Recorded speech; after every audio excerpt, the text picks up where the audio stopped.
Hey everybody, today's book is If Roast Beef Could Fly by Jay Leno. When my dad decides to make something, he always calls it a project. Fixing the car is a project. Cleaning the gutter is a project. I'm ready for my next project, he tells me one spring day. This means he has finished the winter car project, even though there's a lot left to do on it.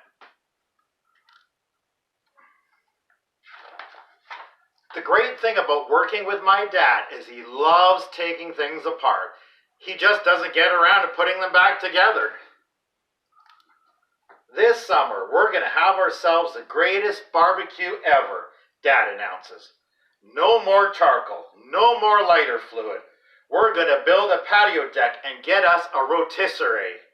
I smile. I have no idea what a rotisserie is, but Dad sure is excited. Come on, son. Grab Bruce. Let's go to the hardware Supermax store. The little hardware store in town was never good enough for the project Dad wanted to do. No, we had to drive 60 miles to a giant superstore because everything my dad and his side of the family did was big, even dinner. My dad's side of the family is Italian. Every Sunday we have 400 pounds of meatballs, half a ton of spaghetti, a swimming pool's worth of sauce. Okay, maybe I exaggerate, but compared to my mom's side of my family, my dad's side is extravagant. My mom's side of the family is Scottish and thrifty. They like to save everything. When I visit my mom's sister, Aunt Nettie, she makes her idea of a great snack. It's a can of warm soda and a dry biscuit called a scone. She keeps the soda in the cupboard because in her mind, to refrigerate even one can would somehow quadruple the cost of electricity. When she opens a can for me, there's always a long wheezing I say to myself, flat, warm cola. For my dad, everything had to be the biggest and the best. That's why when we get to the store, Dad starts giving orders to everybody. Okay, we need 500 bricks, 200 pounds of cement. Son, you tell the clerk about the rotisserie's equipment. We want the biggest, most expensive rotisserie ever made, I say to the clerk. I still don't know exactly what a rotisserie is, but I knew I wanted the best, just like Dad.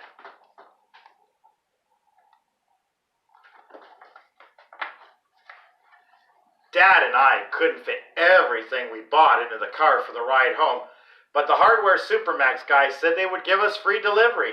In fact, they said they would follow us home. Dad is very proud that we have everything we need for the project. Unfortunately, when Dad does a project, he always winds up making more work for everybody else, especially Mom.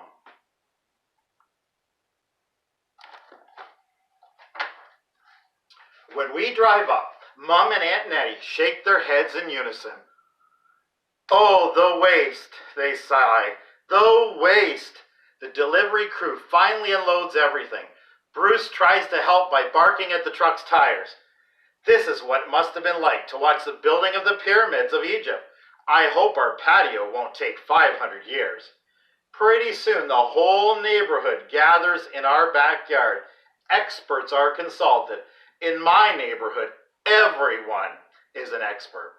I'm sure the patio will take twice as long to build if Dad listens to everyone's advice.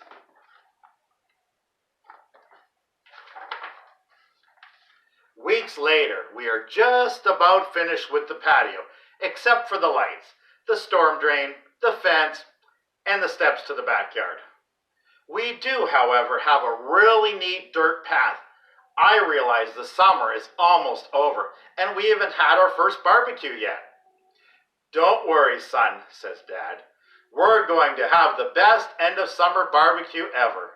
Mom and Aunt Nettie deliver the invitations by hand. No need to waste envelopes and stamps. At last, the night of the big party arrives. In my mom's eyes, if there is anything worse than wasting money, it is showing off, which is something my dad and I love to do.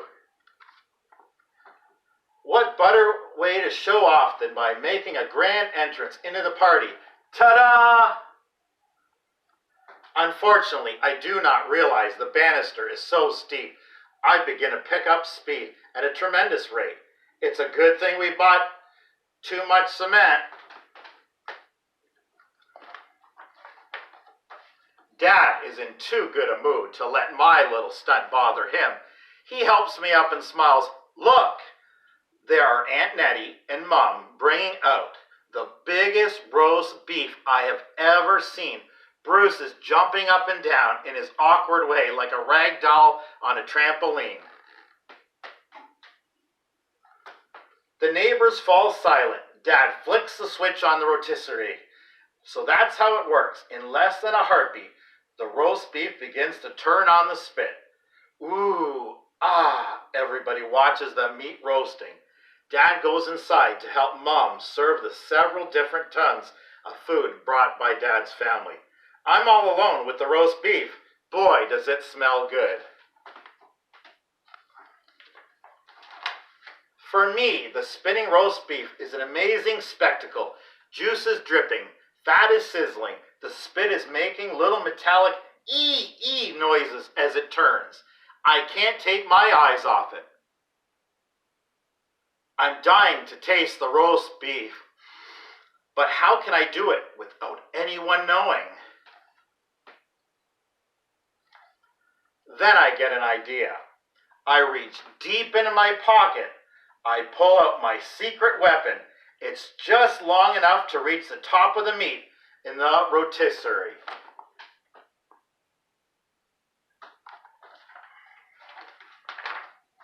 I stick it into the turning roast beef and get a little bit. Delicious. I look around the patio. Everybody else is inside waiting for Dad to tell them the meat is ready.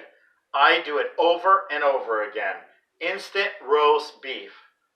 Then the worst thing happens. My secret weapon gets stuck in the string that Mom has tied around the roast beef to keep it on the spit. I can't pull it loose.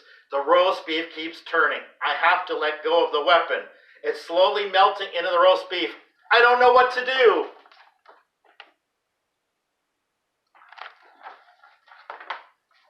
Suddenly, Dad decides it's time to bring the roast beef inside. The backyard is dark. Everybody is hungry, even Aunt Nettie. We all sit down to watch Dad carve. Oh boy, he shouts, a new patio, a new rotisserie, a beautiful day. Dad starts to slice the roast beef.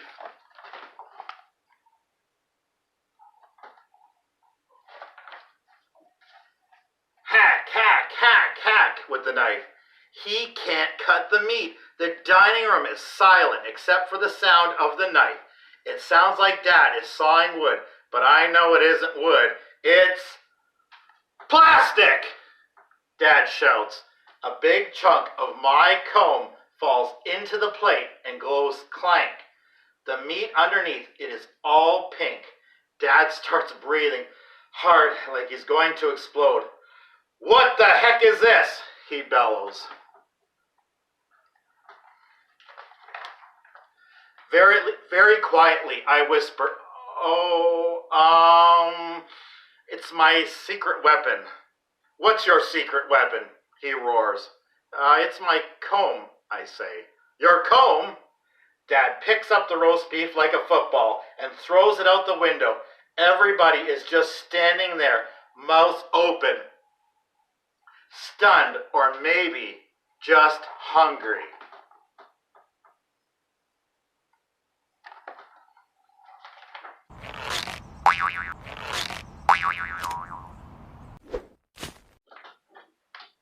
Hey guys, just continuing Jay Leno, If Roast Beef Could Fly. Just about done here.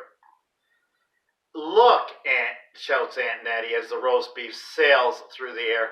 Out of nowhere, as if in slow motion, as graceful as LeBron James, Going up for a rebound, Bruce leaps across the sky and catches the roast beef, gently cradling it in his jaws before gliding it back to the earth. For some reason, Dad is smiling. That dog never caught anything in his life, he says, undefeated. Everybody, listen. Inside the house, we have more than 400 pounds of coleslaw, 8 tons of macaroni, and all the salad you could eat. As everybody finishes the main course of potato salad, Dad gets that old project gleam in his eyes. He's looking at the rest of the backyard. I have our next project, son, he says. We have all the cement left over, ... What do you think about, ... a swimming pool? I see Bruce starting to dig the hole already. And that was it. Thanks for joining me, guys. See you next time.